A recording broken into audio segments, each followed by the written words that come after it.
And today you are here because you want to honor the men and women that have sacrificed their lives for our democracy, our country, our way of life, and what I believe is the best form of government that mankind has come up with. As Winston, I'm going to paraphrase Winston Churchill, there may be a better system, but up to now, this is the best one. The most representative, the one that protects your liberties, your basic human rights. So I hope that today, whether or not you've had a relative, a friend, and I think all of us have had either a relative, a friend, or a brother, father, or a grandfather, or a great-grandfather who has served in the military, I hope that today you take the time to remember, even if you're alone late at night in your own prayer, the men and women that have sacrificed their lives to allow us to do what we're doing here today, to allow us to live in the greatest country in the world, the United States of America. May God bless you, may God bless the United States of America, and may God bless Doral. I would like to begin by sharing a short poem with you.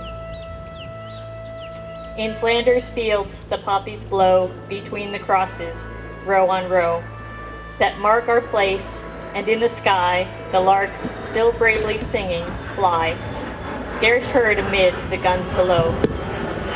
We are the dead. Short days ago we lived, felt dawn, saw sunset glow, loved and were loved, and now we lie in Flanders fields.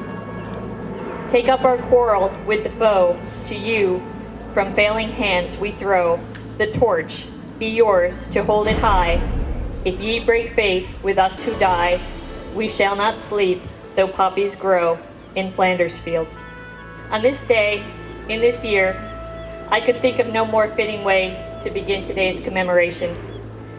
In Flanders Field is one of the most revered and celebrated poems of World War I, written by Lieutenant Colonel John McCrae after his friend, Lieutenant Alexis Helmer, was killed in action in the Flanders region of Belgium in 1915. When this poem was written, the United States had yet to enter the first war to end all wars. But by its end, there were more than 18 million military and civilian deaths, including nearly 120,000 Americans.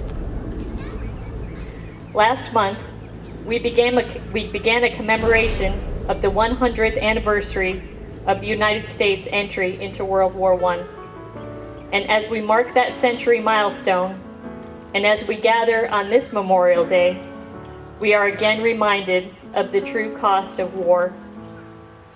And that's why this day is so important to all of us, to pay a well-deserved tribute to those brave Americans who made the ultimate sacrifice in defense of our great nation.